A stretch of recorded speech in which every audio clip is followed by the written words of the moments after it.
that we have together in a wonderful family. And I want to do everything in my power today and energize all of you to say, do not despair. Do not get down, or do not think we're not going to change this. Do not think that President Putin is immovable. He's not immovable. In the end, he is a human being. In the end, I think he will do ultimately the right thing on this. We're going to convince him that it's the right thing, not through recriminations and wagging our fingers, because that's not going to work with the Russians, I can tell you that. The Russian people are good people. They're proud people.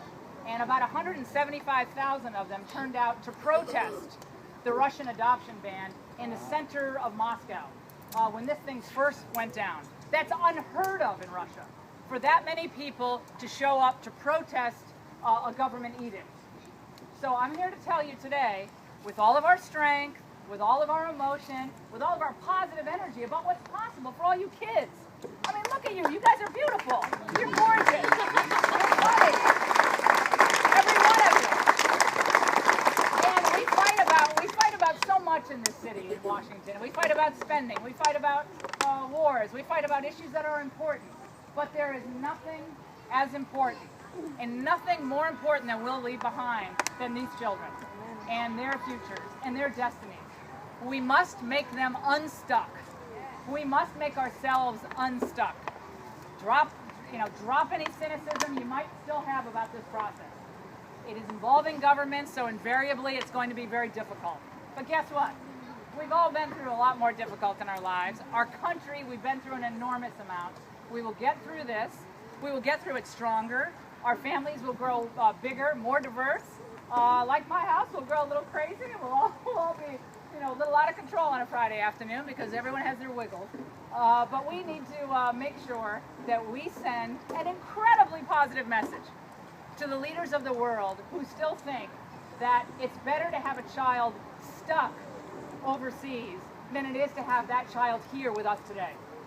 I want to thank all of you, every single one of you, for being here. And I would love to hear comments, questions, testimonies from any of you who has a short, and to quote Bill O'Reilly, pithy story to tell about what you've gone through and what you hope for.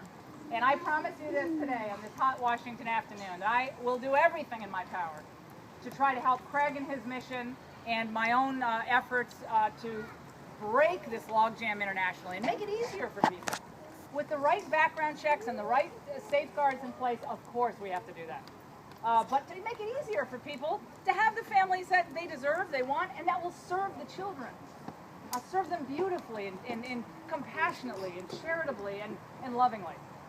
That's what's best about America, is that we don't care about where you come from. We don't care about what your background is or who you know.